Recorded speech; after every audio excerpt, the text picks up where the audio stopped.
तो मेरे बच्चों, हम लोग बिल्कुल सीक्वेंस में आप लोगों को मैं पढ़ा रहा हूं। होप सो आपको क्लासेस मेरी अच्छी लग रही होगी। तो बेटा, जो हमारा पहला यूनिट है, जो चैप्टर नंबर 1 चल रहा है डिवोर का, जिसमें हमने बहुत सारी अब तक बातें करी। पिछली क्लास तक जो हम बातें कर रहे थे वो measurement of location, measurement of average या मेजरमेंट ऑफ सेंट्रल वैल्यू की बात कर रहे थे। तो जब मैं सेंट्रल वैल्यू या एवरेज आपको पढ़ा रहा था तो मैंने बताया होगा कि एवरेज दो कैटेगरी में मेजर होते हैं, न्यूमेरिकल एवरेज और positional average. Numerical average 3 formulation से हम लोग कैलकुलेट करते थे, अर्थमेटिक मीन, ज्योमेट्रिक मीन और हार्मोनिक मीन। तो जो पिछली क्लास तक मैंने आपके साथ डिस्कस किए थे मेरे बच्चों।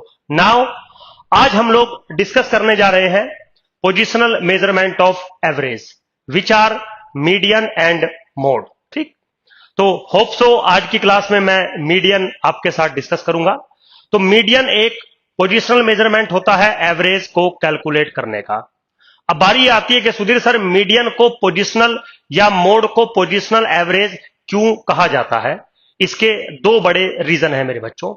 अगर आपका डाटा न्यूमेरिकल फॉर्मेट में नहीं है, सिर्फ पोजिशनल फॉर्मेट में है, तो arithmetic mean, geometric mean, harmonic mean आप कैलकुलेट कर ही नहीं सकते हो। You never calculate arithmetic mean, geometric mean and harmonic mean when the data is in only the positional form. तो आपका डाटा अगर पोजिशनल फॉर्म में है तो हमें सेंट्रल वैल्यू डिफरेंट तरीके से निकालनी होगी। अब वो जो तरीके हैं वो है मीडियन और mode. And why these are the positional measurement, ये भी आपको समझा देता हूं। जब भी आप मीडियन कैलकुलेट करेंगे या मोड कैलकुलेट करेंगे तो क्या फॉर्मूला बनाएंगे मीडियन और मोड को कैलकुलेट करने का, ये तो मुझे ज्यादा आइडिया नहीं है। लेकिन first of all you arrange the data into the positions. Means जब भी आप मीडियन या मोड कैलकुलेट करना चाहते हैं तो सबसे पहले आपको डाटा को पोजीशन में कन्वर्ट करना पड़ेगा। ये थंब रूल है। That's why the median and mode are the positional measurement of central value. That's it. चलिए जी, तो without wasting the time start करते हैं। सबसे पहले हम मीडियन के बारे में बात करते हैं कि मीडियन क्या होता है। Sir, it is the positional measurement of central value. अब ये तो इसका वर्क है कि मीडियन करता क्या है या मीडियन होता क्या है। सर, सेंट्रल वैल्यू देता है। किस बेसिस पर सेंट्रल वैल्यू देता है? पोजीशंस के बेसिस पर सेंट्रल वैल्यू देता है। मींस आपको डाटा को पहले पोजीशंस में अरेंज करना पड़ेगा। Very simple. ठीक, अब मीडियन वर्क कैसे करता है? तो मेरे बच्चों, जैसा कि आपने पढ़ा होगा या आपके टीचर ने पढ़ाया होगा कि मीडियन उस नंबर को कहते हैं जो डाटा को 2 इक्वल पार्ट्स में डिवाइड करता है। ठीक है, मुझे कोई प्रॉब्लम नहीं है। लेकिन मैं इसको थोड़ा सा एक्सटेंड करना चाहूंगा इस बात को कि वो जो कहते हैं ना कि 2 इक्वल पार्ट में डिवाइड करते हैं, तो इक्वल पार्ट का क्या मीनिंग होता है, क्या सेंस होता है, मैं आज वो आपको समझा रहा हूं। इक्वल पार्ट का ये मीनिंग बिल्कुल नहीं होता है कि एग्जैक्टली 2 इक्वल पार्ट है, क्योंकि बहुत बार मेरे बच्चों डाटा ऐसा होता है जिसके 2 इक्वल पार्ट हो ही नहीं सकते। जैसे सपोज आपके पास 5 ऑब्जर्वेशंस है, तो अगर मैं कहूं कि इन 5 ऑब्जर्वेशन के आप 2 इक्वल पार्ट कर दीजिए, तो क्या ये पॉसिबल है कि 5 ऑब्जर्वेशंस को ओड नंबर ऑफ ऑब्जर्वेशंस के आप 2 इक्वल पार्ट कर दे? नेवर। कैसे करेंगे 2 इक्वल पार्ट? 2.5 पार्ट एक तरफ, 2.5 पार्ट एक तरफ, नेवर पॉसिबल, क्योंकि ऑब्जर्वेशन को आप कट थोड़ी कर सकते हैं। अगर 6 ऑब्जर्वेशन होती फिर तो ये पॉसिबल था कि 2 इक्वल पार्ट में हम डिवाइड कर देते। 3 ऑब्जर्वेशन एक तरफ, 3 ऑब्जर्वेशन एक तरफ, बिल्कुल पॉसिबल है। लेकिन अगर ओड नंबर ऑफ ऑब्जर्वेशन है तो उनको 2 इक्वल पार्ट में डिवाइड करना पॉसिबल नहीं है। तो जो मीडियन का डेफिनेशन आज तक आप पढ़ते हुए आए हैं उसको थोड़ा सा इंप्रूव कर लीजिए। मीडियन उस नंबर को कहते हैं जो डाटा को 2 पार्ट्स में डिवाइड करता है, such that number of observations below it and number of observation above it are same. समझिए आप बात को। तो मीडियन जो होगा वो कुछ इस तरीके से होगा कि जितनी ऑब्जर्वेशन इससे छोटी है उतनी ही नंबर ऑफ ऑब्जर्वेशन उससे बड़ी होनी चाहिए। कौन सी छोटी है कौन सी बड़ी है डजंट मैटर, बट जितनी नंबर ऑफ ऑब्जर्वेशन इससे छोटी है उतनी ही नंबर ऑफ ऑब्जर्वेशन इससे बड़ी होनी चाहिए है। अगर 10 ऑब्जर्वेशन मीडियन से छोटी है तो 10 ऑब्जर्वेशन ही बड़ी होनी चाहिए और 21th ऑब्जर्वेशन ये खुद होनी चाहिए, क्योंकि 21 ऑब्जर्वेशन अगर होंगी तो 11th ऑब्जर्वेशन मीडियन हो जाएगा और 10 इससे छोटी हो जाएंगी, 10 इससे बड़ी हो जाएंगी। तो कुछ इस तरीके से हम मीडियन डिफाइंड करते हैं। तो मीडियन को आप डिफाइन कर सकते हैं कि median is a number which exceed and exceeded by the same number of observations. आप जैसे मर्जी डिफाइन करिए, डजंट मैटर। तो मीडियन एक पोजिशनल मेजरमेंट होता है मेरे बच्चों, और ये जितनी नंबर ऑफ ऑब्जर्वेशन से हायर होता है उतनी ही नंबर ऑफ ऑब्जर्वेशन से लोअर होता है। तो this is very simple definition of median. ठीक है, अब मैं मीडियन का डेफिनेशन यहां बोर्ड पे लिखवा के टाइम पास नहीं करना चाहता, ना अपना और ना आपका। सब कुछ मैंने नोट्स पे लिख के दिया हुआ है, आप नोट्स रेफर कर सकते हैं। क्लास का मतलब होता है सिर्फ टीचर की बात को समझना कि टीचर समझा कैसे रहा है। नोट्स कभी भी आपको समझाते नहीं है, वो लिख के दिखा देते हैं कि हमें पढ़ लीजिए, समझना तुम्हारा काम है। अब मैंने आपको नोट्स भी दे दिए और मैं आपको समझा भी रहा हूं, तो यहां लिखूंगा नहीं। मीडियन का एग्जैक्टली जो डेफिनेशन मैंने बोला, जो मैं यहां लिख सकता हूं, वो मैंने नोट्स में आपको मेरे बच्चों लिख के दिया है। ठीक है, चलिए कोई प्रॉब्लम नहीं है। अब बारी आती है कि सुधीर सर मीडियन कैलकुलेट होगा कैसे। अभी तो आपने सिंपली डिफाइन किया है कि median is a number which divides the whole data into two part, one part is this one, another part is this one. How to calculate the median of a given data? Very simple. सबसे पहले तो data के तीन cases होते हैं, जैसे हम as usually बात करते हैं। एक तो हमारा डिस्क्रीट डाटा होता है विदाउट फ्रीक्वेंसी, एक हमारा डिस्क्रीट डाटा होता है विद फ्रीक्वेंसी, और एक होता है हमारा कंटिन्यूअस डाटा, जिसको हम क्लास इंटरवल की फॉर्मेट कहते हैं। ठीक, चलो कोई प्रॉब्लम नहीं है। तो वन बाय वन हम डिस्कस करते हैं मेरे बच्चों। सबसे पहला जो मेरा है वो है ungrouped data.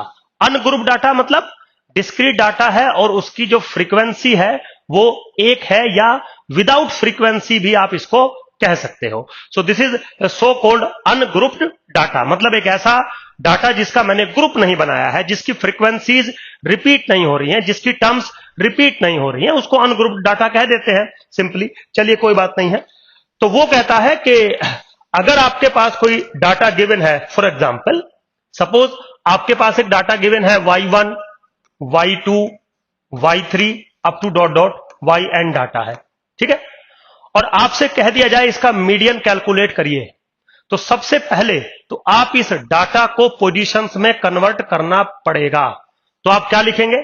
Late x1 which is less than x2 which is less than x3 which is less than dot dot xn be the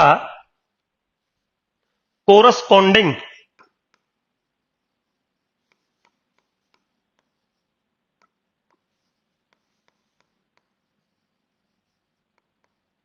positional data. ठीक है मेरे बच्चों, ये जो x1 bracket, x2 bracket, x3 bracket, xn bracket आप देख रहे हैं, these are nothing but y1, y2, y3, yn। समझ गए ना? बस फर्क ये है कि y1, y2, y3, yn randomly कुछ भी लिखे हैं जो डाटा गिवन था। फिर मैंने इस डाटा को क्या किया?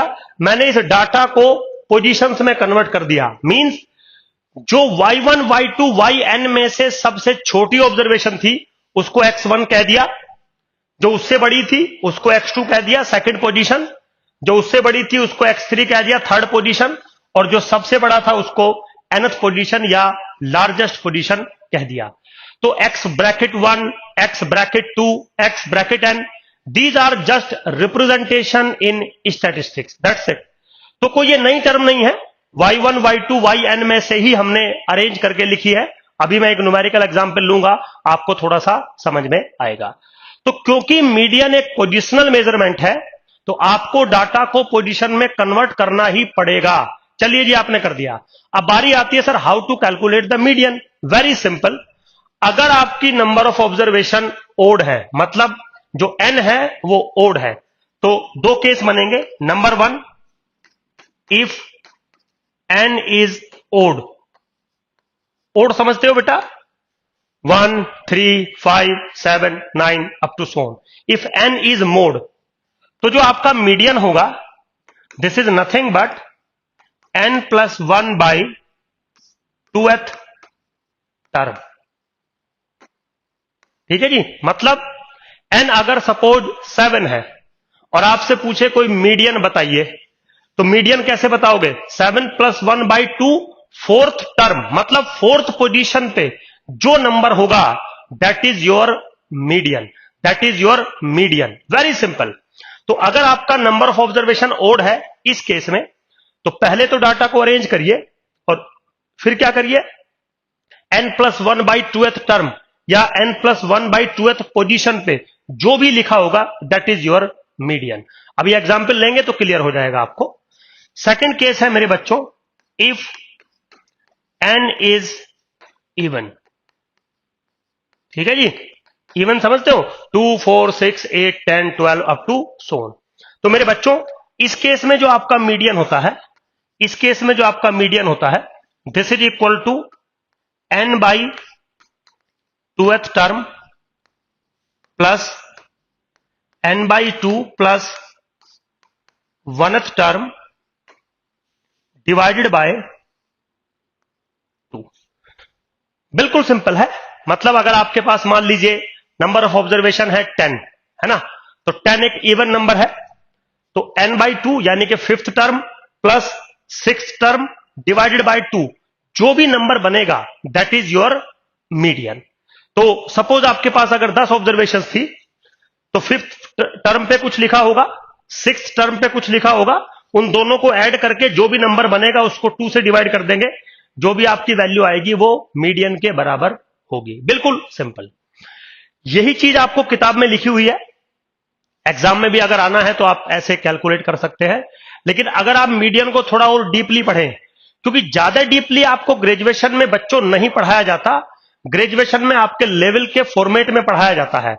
बट अगर हम फर्दर एनालाइजेशन करें मीडियन का इस केस में, इवन के केस में, तो मीडियन का डेफिनेशन आगे चल के ये नहीं रहेगा। मीडियन का डेफिनेशन हो जाएगा कि मीडियन हर उस नंबर को कहते हैं जो n/2th टर्म से बड़ा होता है और n/2 + 1th टर्म से छोटा होता है। तो कहीं पे अगर ये बात आपको सुनने को मिल जाए, कोई टीचर बोल दे, कोई किताब लिख दे, तो बुरा मत मानिएगा, ये भी मीडियन का डेफिनेशन होता है। लेकिन फिलहाल क्योंकि आप ग्रेजुएशन में हो, बिल्कुल बेसिक स्टार्टिंग लेवल पे हो, तो इवन के केस में मीडियन का डेफिनेशन ये रहेगा। क्या है? n/2th term plus n/2 + 1th term divided by 2 जो भी नंबर बन के आएगा that is your median. Very simple, कोई प्रॉब्लम नहीं है। चलिए मेरे बच्चों आगे चलते हैं। अगला है डिस्क्रीट फ्रीक्वेंसी डिस्ट्रीब्यूशन। मींस अगर आपके पास डिस्क्रीट डाटा है बट विद फ्रीक्वेंसी है, तो how to calculate the median. Very simple. देखिए सबसे पहले मान लीजिए आपका डाटा है, x is the variable, f is the frequency. Suppose data है x1 x2 ... xn। Point to be noted, ये जो डाटा मैंने लिखा है ये अरेंज्ड फॉर्म में है, पोजिशनल फॉर्म में है। x1 छोटा है, x2 बड़ा है, x3 उससे बड़ा है, x4 उससे बड़ा है, xn सबसे बड़ा है। बी केयरफुल, अगर आपका डाटा ऐसे पोजीशन में नहीं लिखा है तो पहले आप उसको लिखिए, तब आगे का कोई वर्क होगा। कोरस्पॉन्डिंग फ्रीक्वेंसी है f1 f2 up to ... fn। ठीक है बेटा। तो सबसे पहले इस केस में आपको मीडियन निकालने से पहले निकालना पड़ेगा कुमुलेटिव फ्रीक्वेंसी। समझ गए बेटा? Cumulative frequency. कुमुलेटिव का मतलब होता है स्टैटिस्टिक्स में पीछे तक का सम करना। अब मैं टर्म यूज कर रहा हूं कुमुलेटिव फ्रीक्वेंसी, तो आप क्या समझेंगे? पीछे तक की सारी फ्रीक्वेंसी का सम करना, इंक्लूडिंग दैट पोजीशन, जिस पोजीशन पे आप हो। समझ गए? तो जो पहली कुमुलेटिव फ्रीक्वेंसी बनेगी वो f1 बनेगी, क्योंकि पहली पोजीशन पे मैं पहले पे ही हूं और पीछे कुछ है ही नहीं, तो सम किसका करूंगा। लेकिन जब आप दूसरे पे आओगे तो f1 + f2 बनेगा। जब आप तीसरे पे आओगे तो f1 + f2 + f3 बनेगा अप टू ... जब आप लास्ट वाले पे जाओगे तो f1 + f2 + ... fn, जिसको आप कैपिटल N भी कह सकते हो, क्योंकि टोटल फ्रीक्वेंसी मैंने आपको बता रखा है कि कैपिटल N के बराबर बनेगी। ठीक है बेटा। अब यहां पे सवाल क्या आता है? सवाल आता है कि हम मीडियन फाइंड कैसे करेंगे। बिल्कुल वेरी सिंपल। सबसे पहले आप फाइंड करिए n/2। ठीक है जी। सबसे पहले आप फाइंड करिए n/2। n आपको दे रखा है, टोटल फ्रीक्वेंसी मिल जाएगा। n/2 आप फाइंड करिए। चलिए कोई प्रॉब्लम नहीं है। अब फाइंड कुमुलेटिव फ्रीक्वेंसी,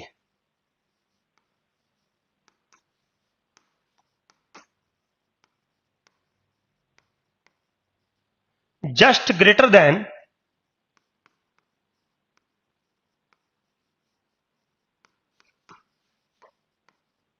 n/2।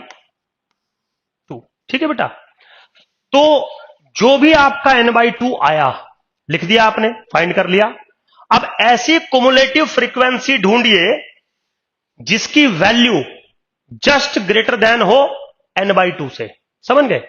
मान लीजिए n/2 आपका कोई भी नंबर आ गया, तो कुमुलेटिव फ्रीक्वेंसी n/2 लगभग बीच में होगा, क्योंकि लास्ट वाले टोटल सम तो n के बराबर है, पहले वाला सबसे छोटा है, कुमुलेटिव फ्रीक्वेंसी इंक्रीज करती चली जाती है, तो ये अप्रोक्सीमेटली मिडिल में जाएगा। अब मुझे पता नहीं है ये कहां जाएगा, मुझे क्या करना है, कुमुलेटिव फ्रीक्वेंसी फाइंड करनी है जस्ट ग्रेटर देन n/2। समझ गए? और उस कुमुलेटिव फ्रीक्वेंसी, मान लीजिए वो कुमुलेटिव फ्रीक्वेंसी ये है which is just greater than n/2, इसके कोरस्पॉन्डिंग जो x की वैल्यू होगी that is your median, that is your median. तो मीडियन का डेफिनेशन क्या बना? मीडियन का डेफिनेशन क्या बड़ा? Median is the value of xi corresponding to which cumulative frequency CF, cumulative frequency is just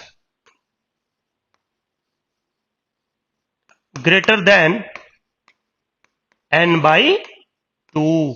means जब आपको n/2 मिल जाएगा तो आप कोरस्पॉन्डिंग कुमुलेटिव फ्रीक्वेंसी ढूंढेंगे जिसकी वैल्यू जस्ट ग्रेटर देन होगी n/2 से, और उस कुमुलेटिव फ्रीक्वेंसी जो कि जस्ट ग्रेटर देन है n/2 से, उसके कोरस्पॉन्डिंग जो भी x की वैल्यू होगी that is your median. Very simple, बस पॉइंट टू बी नोटेड, क्योंकि मीडियन एक पोजिशनल मेजरमेंट है, तो आप पहले डाटा को पोजीशन में अरेंज करेंगे ही, ये मैंडेटरी है।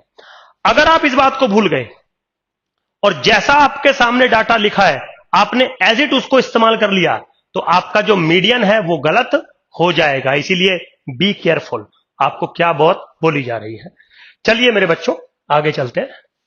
अगला है continuous frequency distribution. Continuous frequency data या कंटिन्यूअस फ्रीक्वेंसी डिस्ट्रीब्यूशन मैं आपको पहले भी समझा चुका हूं, जिसमें क्लास इंटरवल गिवन होते हैं, है ना, ऐसे 0 to 10, 10 to 20, 20 to 30, 30 to 40 up to so on, और कोरस्पॉन्डिंग फ्रीक्वेंसी आपको गिवन होती है, कोई प्रॉब्लम नहीं है।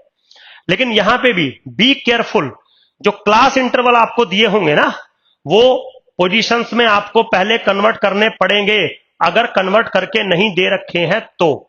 और अगर दे रखा है 0 to 10, 10 to 20, 20 to 30, 30 to 40, 40 to 50, फिर तो कोई प्रॉब्लम ही नहीं है, आप एजिट करिए। बट अगर ऐसे दे दिया ना, सपोज 10 to 20, 20 to 30 और फिर दे दिया 0 to 10 और फिर दे दिया 30 to 40, तो पहले अरेंज करना पड़ेगा, उसके बाद जो भी करना है वो करिएगा। ठीक, तो डाटा किस फॉर्मेट में आपको गिवन होगा? डाटा फॉर्मेट में होगा क्लास इंटरवल, और यहां लिखी होगी फ्रीक्वेंसी। तो class interval for example suppose 0 to 10, 10 to 20, 20 to 30, 30 to 40, 40 to 50, suppose for example ऐसे दे दिया। फ्रीक्वेंसी दे दी F1, F2, F3, F4, F5। ठीक है बेटा, सिंपल दे दिया। तो सबसे पहले तो यहां पर भी आपको क्या कैलकुलेट करना है? कुमुलेटिव फ्रीक्वेंसी यहां पर भी कैलकुलेट करनी है। कैसे? F1, F1 plus F2, F1 plus F2 plus F3, ठीक है, अप टू सो ऑन, सारी आपने कुमुलेटिव फ्रीक्वेंसी फाइंड आउट कर ली। तो यहां पे क्या है, आप डायरेक्टली मीडियन कैलकुलेट नहीं कर सकते। सबसे पहले आपको कैलकुलेट करना होता है मीडियन क्लास, मतलब एक ऐसा क्लास इंटरवल जिसके अंदर मीडियन बिलोंग करेगा, that is called median class.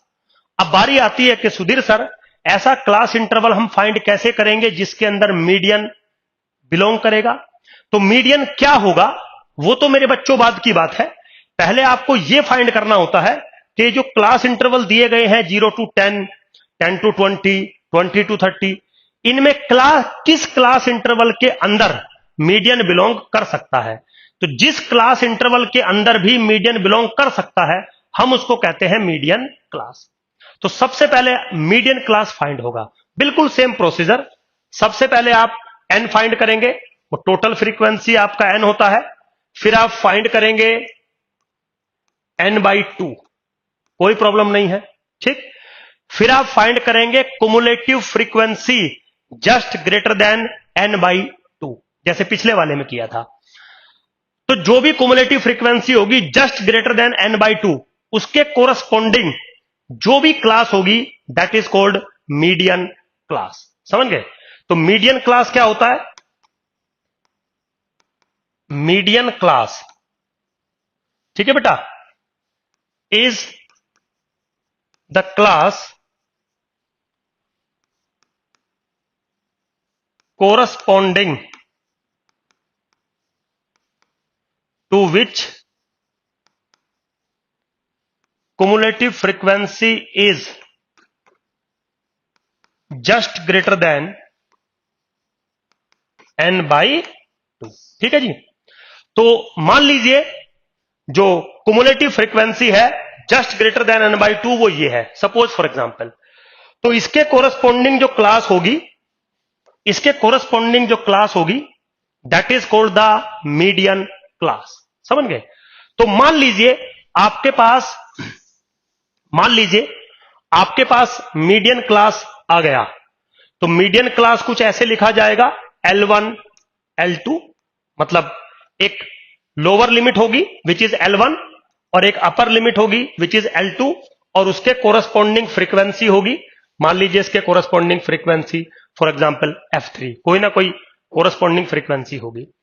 अब वो कह रहा है कि यहां से सिर्फ हमें इतना पता चला है कि जो मीडियन है वो L1, L2 के बीच में लाई करेगा, लेकिन एग्जैक्टली L1, L2 हमें मिल जाएगा। एग्जैक्टली मीडियन क्या होगा वो फॉर्मूला ये है। तो मेरे बच्चों जो मीडियन का फॉर्मूला बनेगा, median is equal to L1 plus L2 minus L1 upon F n/2 minus CF। Point to be noted, this is just a formula. L1 क्या है? मीडियन क्लास का लोअर लिमिट। L2 क्या है? Median class का upper limit. Okay. F क्या है? Median class का frequency. और जो n/2 क्या है वो तो आपको पता ही है।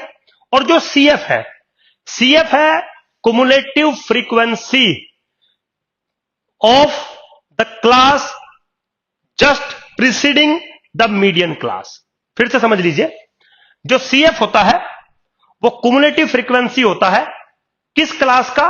मीडियन क्लास से जो जस्ट पहली क्लास है। समझ गए? तो अगर मीडियन क्लास ये है सपोज, तो इससे जस्ट पहली ये क्लास होगी, यस। इसके कोरस्पॉन्डिंग जो कुमुलेटिव फ्रीक्वेंसी होगी वो होगा CF। तो CF is the cumulative frequency of the class which is just preceding the median class. तो मीडियन क्लास से पहली जो क्लास है उसके कोरस्पॉन्डिंग जो कुमुलेटिव फ्रीक्वेंसी है विच इज CF। तो मेरे बच्चों L1 मिल गया, L2 मिल गया, F मिल गया, n/2 मिल गया, CF मिल गया, सब कुछ मिल गया। फॉर्मूले में डालिए और मीडियन निकालिए। बिल्कुल सिंपल, कोई रॉकेट साइंस नहीं है, बिल्कुल बहुत इजी है सारी चीजें। ठीक है, अब थोड़ा सा बातें कर लेते हैं एक बार मीडियन को लेके। सबसे पहले तो जैसे कि मैंने बताया था मेरे बच्चों, मीडियन हो, अर्थमेटिक मीन हो, ज्योमेट्रिक मीन हो या कोई भी मेजरमेंट हो, 3-4 बातें आपको कंफर्म पता होनी चाहिए। जैसे प्रॉपर्टीज ऑफ द मीडियन। तो अगर प्रॉपर्टीज ऑफ द मीडियन पे आप जाएं तो मीडियन में 2 टाइप की प्रॉपर्टी देखने को मिलेंगी। तो टॉपिक आप डाल सकते हैं properties of median. Properties of median, ठीक है। सबसे पहला प्रॉपर्टी है कि अगर आपके पास एक फ्रीक्वेंसी डाटा दिया गया है, तो less than ogive and more than ogive cuts eight A point which is median. जिसको आप लेस देन ओजाइव और मोर देन ओजाइव आप शायद समझते होंगे, लेस देन फ्रीक्वेंसी और मोर देन फ्रीक्वेंसी। तो लेस देन फ्रीक्वेंसी कर्व और मोर देन फ्रीक्वेंसी कर्व जहां पर कट करते हैं वो मीडियन होता है। This is first property. तो प्रॉपर्टी नंबर 1 क्या है मेरे बच्चों? Less than ogive and more than ogive cuts at median. कहां पे कट करते हैं? मीडियन पे कट करते हैं, less than ogive and more than ogive. Very simple, बिल्कुल। अब सेकंड जो प्रॉपर्टी है वो मेरे बच्चों ये है कि sum of absolute deviation from median is minimum. क्या है? Sum of absolute deviation from median is minimum. मेरे बच्चों ऐसी बात हमने अर्थमेटिक मीन में भी पढ़ी थी। क्या थी? Sum of square of the deviation is minimum when the deviation is taken about arithmetic mean. That was the second property of arithmetic mean. बिल्कुल सेम सिनेरियो यहां पे है, लेकिन यहां पे किस चीज का सम कर रहा हूं? यहां पे एब्सोल्यूट डेविएशन का सम कर रहा हूं। वो सबसे मिनिमम पॉसिबल होगा अगर डेविएशन मीडियन से किया गया है तो।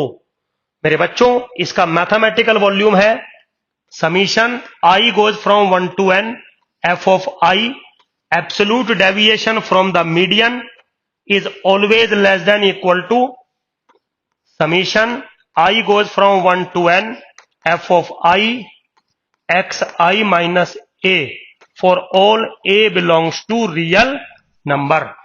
Whatever be a, sum of absolute deviation from median is always minimum। मेरे बच्चों बिल्कुल सिंपल है, कोई टेक्निकलिटी नहीं है, कोई डिफिकल्टी नहीं है। तो दो प्रॉपर्टीज मीडियन में देखी जाती हैं, एक तो less than ogive and more than ogive cuts at median, और sum of absolute deviation from median is minimum. तो ये दो प्रॉपर्टीज थी मीडियन को लेके। अब बारी आती है मीडियन कहां कहां पे यूज होता है, किस किस टाइप के डाटा पे यूज होता है, और मीडियन कहां कहां पे यूज नहीं होता। तो मेरे बच्चों जहां होता है वो मेरिट ऑफ द मीडियन होगा, और जो नहीं होता है डीमेरिट ऑफ द मीडियन होगा। सो बेसिकली मैंने आपको अर्थमेटिक मीन की मेरिट और डीमेरिट पढ़ाई थी, अब मैं मीडियन की पढ़ाने जा रहा हूं। तो लगभग दोनों की मेरिट और डीमेरिट अपोजिट है, कुछ पॉइंट्स को छोड़कर। समझ गए? मतलब जो पॉइंट्स डीमेरिट थे अर्थमेटिक मीन में वो यहां पे मेरिट हो जाएंगे, और जो मेरिट थे अर्थमेटिक मीन पर वो यहां पर डीमेरिट हो जाएंगे। मतलब ऐसा होता है। जैसे फॉर एग्जांपल सबसे पहले मेरिट की बात करते हैं। तो मेरिट दोनों में कॉमन है, अर्थमेटिक मीन भी रिजिडली डिफाइंड था, मीडियन भी रिजिडली डिफाइंड होता है। लेकिन अर्थमेटिक मीन न्यूमेरिकल मेजरमेंट था, मीडियन पोजिशनल मेजरमेंट होता है। अर्थमेटिक मीन में जो सबसे अच्छी मेरिट थी वो ये थी कि arithmetic mean mathematical treatment condition को सेटिस्फाई करता है, मीडियन मैथमेटिकल ट्रीटमेंट प्रॉपर्टी को सेटिस्फाई नहीं करता है। अर्थमेटिक मीन के अंदर एक बहुत खास प्रॉपर्टी थी, arithmetic mean is least fluctuated by the sampling, जबकि median is more fluctuated by the sampling. ये तो मेरिट की बात थी। अब डीमेरिट पे आते हैं। अर्थमेटिक मीन की डीमेरिट थी कि अगर एक भी सिंगल ऑब्जर्वेशन मिसिंग है अर्थमेटिक मीन कैलकुलेट नहीं किया जा सकता। वहीं पर अगर एक क्या बहुत सारी टर्म भी मिसिंग है तो भी मीडियन कैलकुलेट किया जा सकता है। अब आप बोलेंगे सुधीर सर कैसे? मेरे बच्चों जो भी मिसिंग टर्म है उनको छोड़ दीजिए और जो बच गया उसका मीडियन कैलकुलेट करिए, जो बचे हुए का मीडियन होगा वो मीडियन ही माना जाएगा। राइट? अब कोई बच्चा बोलेगा सुधीर सर ये तो हम अर्थमेटिक मीन में भी कर सकते थे। नहीं, अगर आप अर्थमेटिक मीन में ऐसा कर सकते या करते तो उसको हम मीन नहीं कहते, ट्रिम्ड मीन कहते। और ट्रिम्ड मीन भी तब पॉसिबल होता है जब कम से कम वो ऑब्जर्वेशन पता हो। तो ट्रिम्ड मीन में मैं कुछ छोटी ऑब्जर्वेशन छोड़ देता हूं, कुछ बड़ी ऑब्जर्वेशन छोड़ देता हूं। बट अगर टर्म मिसिंग है, आपको यही नहीं पता है कि वो कौन सी टर्म है, तो आप कैसे छोड़ेंगे भाई? तो पॉसिबल ही नहीं है। ठीक, फिर बात थी कि अगर data open and classes data है, मतलब क्लासेस जो है वो ओपन है, जैसे बिलो 10 अबव 50, तो arithmetic mean was not calculated, but now in this case median is still calculated. तो मेरे बच्चों, हर एक मेजरमेंट का कुछ मेरिट और डीमेरिट होता है, आपको आइडिया होना चाहिए, वो पूछ सकता है या आपको पता होना चाहिए। तो ये तो थी मीडियन को लेके मेरे बच्चों कुछ कुछ थ्योरिटिकल बातें, जो उतना टिपिकल टास्क नहीं है, नॉर्मली आपको मैं चीजें समझा रहा हूं। लेकिन एग्जाम के अंदर जो आता है वो आपका न्यूमेरिकल क्वेश्चन आता है। तो अब मैंने 3 जो टाइप के डाटा आपके साथ डिस्कस किए थे, अब तीनों टाइप पे मैं आपके क्वेश्चंस लेना चाहता हूं। बिल्कुल सिंपल है। तो सबसे पहला क्वेश्चन है, find the median of the following data. तो डिस्क्रीट डाटा दे रखा है विदाउट फ्रीक्वेंसी, कोई प्रॉब्लम नहीं है। तो सबसे पहले तो ये देखो कि डाटा पोजीशन में अरेंज है या नहीं है, तो बहुत अच्छी बात है, और नहीं है तो मेरे बच्चों सबसे पहले वो पोजीशन में अरेंज होगा। तो चलिए जी देखते हैं डाटा पोजीशन में है या नहीं। ओके, 3, उसके बाद 7, लेकिन 7 से पहले 5 आ रहा है, 5 मेरे हिसाब से, फिर 7, फिर 8, फिर 9, उसके बाद है 22, फिर है 36, ओके, फिर है 38, ओके, फिर है 42। देखना बेटा कितना हो गया, 2 4 6 8 9, 1 2 3 4 5 6 7 8 9। ओके, अरेंज कर दिया पोजीशन में। एन की वैल्यू कितनी है? एन की वैल्यू है मेरे बच्चों 9, और 9 क्या है? ओड नंबर है 9। और ओड के केस में मीडियन क्या था? n+1/2th term.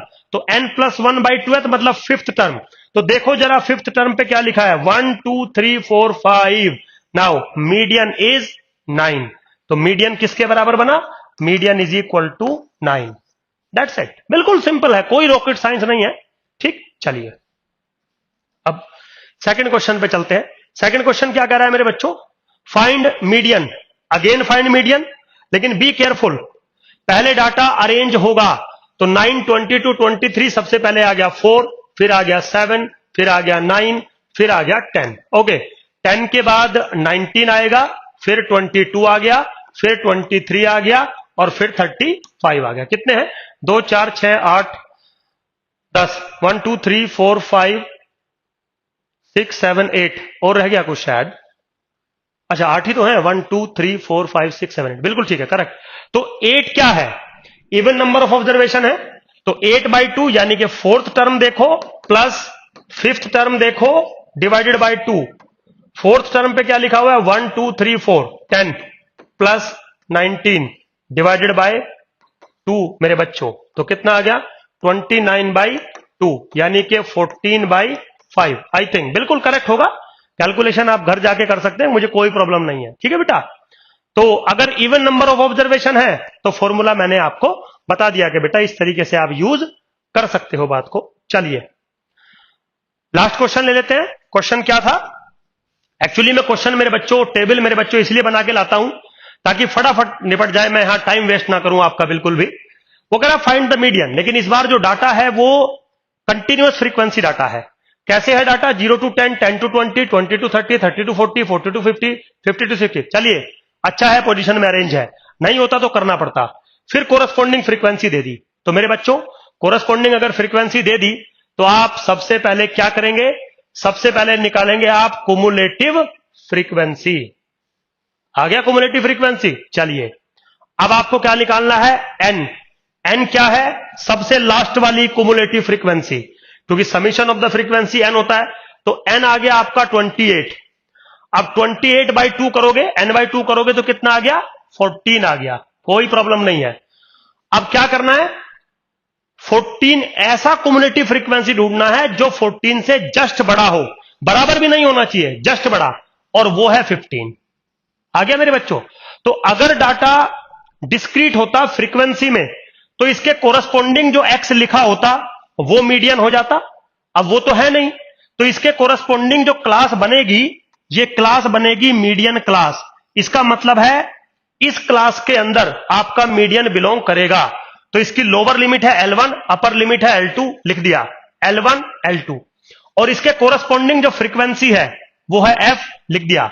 और पॉइंट टू बी नोटेड, जो CF हुआ करता था वो क्या होता था, इससे जस्ट जो पिछली क्लास है उसके कोरस्पोंडिंग जो फ्रीक्वेंसी है, कुमुलेटिव फ्रीक्वेंसी, वो आपका CF हुआ करता था।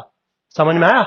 बताया था ना, L1 plus L2 minus L1 by F bracket N by 2 minus CF। तो CF क्या हुआ करता था, कुमुलेटिव जो मीडियन जो क्लास था उससे जस्ट पहली क्लास का कुमुलेटिव फ्रीक्वेंसी। तो यहां पे मीडियन क्लास ये है, इससे जस्ट पहली क्लास ये है, इसके कोरस्पोंडिंग जो कुमुलेटिव फ्रीक्वेंसी होगी दैट इज योर CF। अब मेरे बच्चों, जो आपको फॉर्मूला बताया गया था उस फॉर्मूले में वैल्यू पुट करिए, 1 सेकंड में आपको रिजल्ट मिल जाएगा। समझ में आया? तो median is very simple, but exam में क्वेश्चन आता है, generally question continuous frequency data से वो पूछता है, तो आप इजीली लिख सकते हैं। इजीली आप मेरी बात को समझ पा रहे होंगे। होप सो बेटा, कोशिश मैं यही करता हूं कि आपको अच्छे से इजीली समझा पाऊं।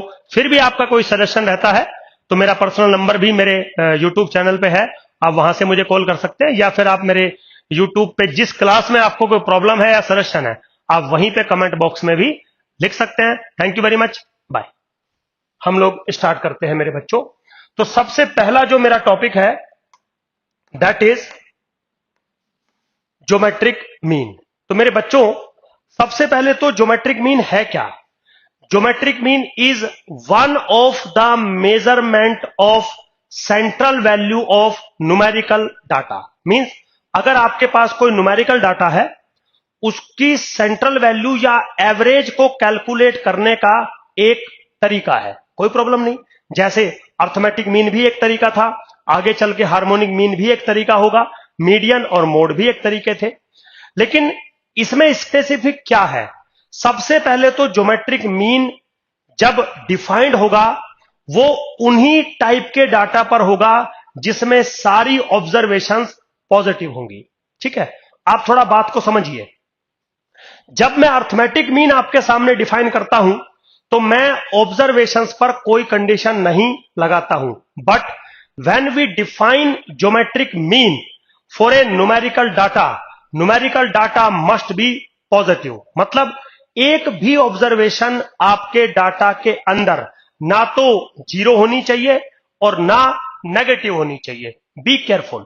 इसका मतलब जो डाटा कंसीडर होगा वो क्या होगा? Let x i oblique f i goes from 1 2 3 up to dot dot n तक, such that each x i must be positive for all i. Be careful. इसका मतलब है कि जितनी भी ऑब्जर्वेशंस आपके पास हैं वो सारी की सारी ऑब्जर्वेशन स्ट्रिक्टली पॉजिटिव है। एक भी ऑब्जर्वेशन जीरो नहीं है और एक भी ऑब्जर्वेशन मेरे बच्चों नेगेटिव नहीं है। अब सवाल ये आता है कि चलो ठीक है सुधीर सर, आपकी बात हम मान लेते हैं कि geometric mean is defined only for positive data.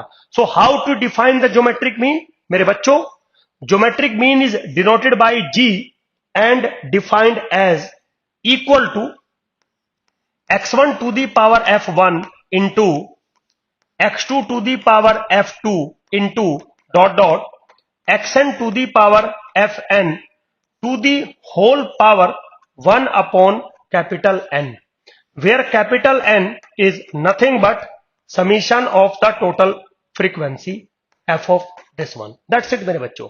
तो बेसिकली हम यहां क्या काम कर रहे हैं? हम ज्योमेट्रिक मीन डिफाइन कर रहे हैं किसी भी पॉजिटिव ऑब्जर्वेशंस को लेके। तो क्या रूल बनाया? ऑब्जर्वेशन उसकी power the frequency into observation उसकी power the frequency into action उसकी power the frequency, the whole power 1 upon the total frequency. बिल्कुल ठीक है, सिंपल है। अब क्योंकि आपकी जो ऑब्जर्वेशन है वो सारी पॉजिटिव है, तो जो राइट हैंड साइड आपके सामने लिखी है दिस मस्ट बी पॉजिटिव। और आपको पता है कि अगर मेरे पास कोई पॉजिटिव थिंग है तो मैं उसका लॉगरिथमिक ले सकता हूं। तो मैंने क्या किया, इस चीज को सिंप्लीफाई करने के लिए take log both of the side. तो जब आप log लेंगे तो कैसे डिफाइन करेंगे, log g is equal to 1/n summation i goes from 1 to n f of i into log of xi। बिल्कुल सिंपल है, लॉगरिथमिक के ये रूल है, बहुत बेसिक रूल है मेरे बच्चों ये लॉगरिथमिक के।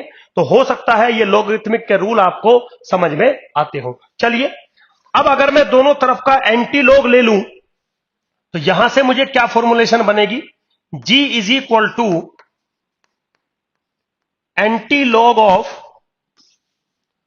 1/n summation i goes from 1 to n f of i log of xi। आप गौर से समझिए। सो बेसिकली ये मैं क्या कर रहा हूं, आप थोड़ा अगर देखें, अगर आपको ज्योमेट्रिक मीन निकालना है g, this is what basically anti log of arithmetic mean of logarithmic of the observation. Means अगर आपको किसी डाटा का ज्योमेट्रिक मीन निकालना है तो सबसे पहले तो डाटा की सारी ऑब्जर्वेशन पॉजिटिव होनी चाहिए, ओके। फिर आप सारी ऑब्जर्वेशन का लॉग कर दीजिए, log xi। जब आपको log xi मिल जाएगा आप उसका अर्थमेटिक मीन कैलकुलेट कर देना, okay. 1/n summation f of i log of xi। So basically this is what arithmetic mean of logarithmic of the observation. और जब ये आ जाएगा उसका एंटी लॉग कर देना, जो भी आपका बनेगा this is your very famous geometric mean, कोई प्रॉब्लम नहीं है, ठीक है। अब मेरे बच्चों ज्योमेट्रिक मीन का फॉर्मूला हो गया। अब कोई बच्चा बोलेगा सुधीर सर अगर डाटा के अंदर फ्रीक्वेंसी ना होती तो कोई फर्क नहीं पड़ता, आप फ्रीक्वेंसी हटा दीजिए, क्या रूल बन जाएगा, x1 into x2 into xn to the power 1/n, ऐसे फॉर्मूला कर लीजिए। सुधीर सर अगर डाटा हमारा कंटिन्यूअस इंटरवल की फॉर्म में हो तो बेटे जैसे अर्थमेटिक मीन में आपने x1 x2 xn कैलकुलेट किया था ना, एवरेज लेके क्लास इंटरवल की बाउंड्रीज का, ऐसे आप x1 x2 xn निकाल लीजिए, कोई प्रॉब्लम नहीं है, बिल्कुल सेम तरीके से काम होगा। बस इतना ध्यान रखना है कि ज्योमेट्रिक मीन कैलकुलेट करते टाइम आपकी कोई भी ऑब्जर्वेशन नेगेटिव या जीरो नहीं होनी चाहिए, क्योंकि मुझे लॉगरिथमिक यूज करना है। So basically geometric mean is what, geometric mean is nothing but anti log of arithmetic mean of logarithmic of the observation. चलिए ठीक है। अब कोई बच्चा बोलेगा सुधीर सर ज्योमेट्रिक मीन आप डिफाइन क्यों कर रहे हैं, जब अर्थमेटिक मीन में सब कुछ काम ठीक चल रहा था, so why we use geometric mean. मेरे बच्चों मैंने जैसा कि आपको बोला था कि सेंट्रल वैल्यू निकालने के बहुत सारे तरीके हम लोग डेवलप करेंगे। कुछ स्पेसिफिक ऐसे तरीके हैं जो किसी स्पेसिफिक डाटा के लिए ही डेवलप किए गए हैं, उनमें से एक है ज्योमेट्रिक मीन। तो आप जब थोड़ा और आगे पढ़ेंगे, स्पेशली इंडियन इकोनॉमी जो आपका पेपर है उसको पढ़ेंगे, तो वहां पे एक टर्म आएगी इंडेक्स नंबर थ्योरी। तो इंडेक्स नंबर थ्योरी में या तो वेटेड अर्थमेटिक मीन का इस्तेमाल होता है या तो ज्योमेट्रिक मीन का इस्तेमाल होता है।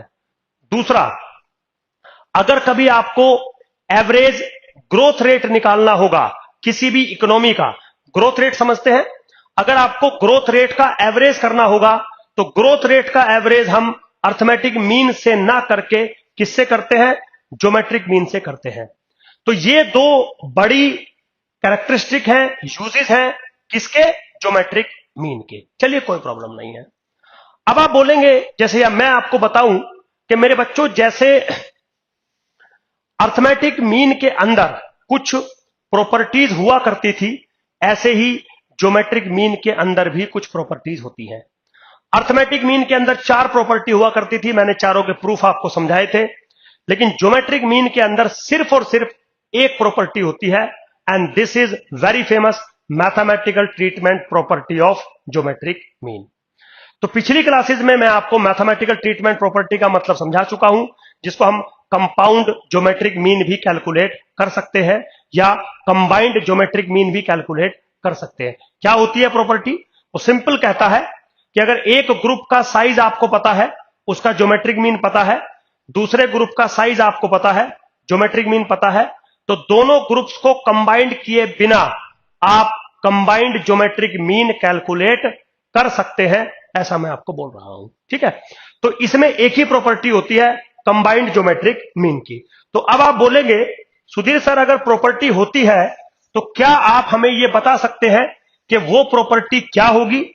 वो प्रॉपर्टी मेरे बच्चों दो ग्रुप्स को लेके बनेगी। जैसे मान लीजिए आपका एक ग्रुप है जिसका साइज है n1, ज्योमेट्रिक मीन है g1, दूसरा ग्रुप है जिसका साइज है n2, ज्योमेट्रिक मीन है g2।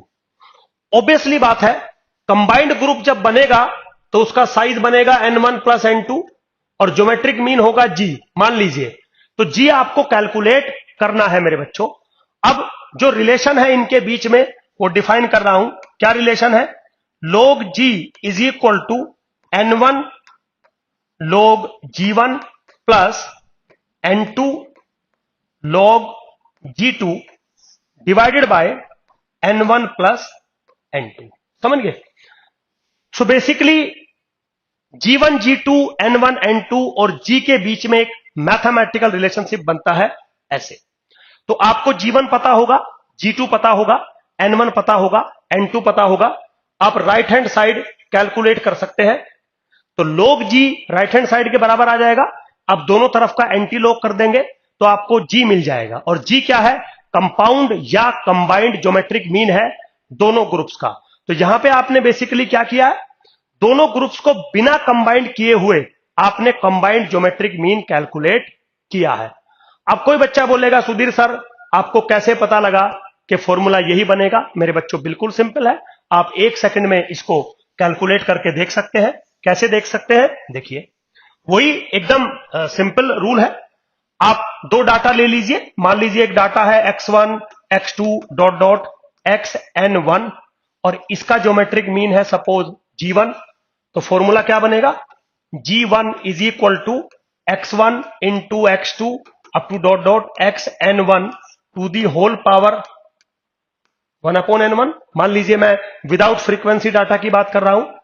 दूसरा डाटा ले लीजिए y1 y2 dot dot yn2, इसका ज्योमेट्रिक मीन है g2। तो मेरे बच्चों फॉर्मूला क्या बनेगा? g2 is equal to y1 into y2 up to dot dot yn2 to the power 1 upon n2। ठीक, बिल्कुल सिंपल है। अब पहले वाली इक्वेशंस को आप कैसे लिख सकते हैं? पहले वाली इक्वेशंस को लिख सकते हैं log g1 is equal to 1 upon n1 summation I goes from 1 to n1 log xi, equation number 1। दूसरी को कैसे लिख सकते हैं?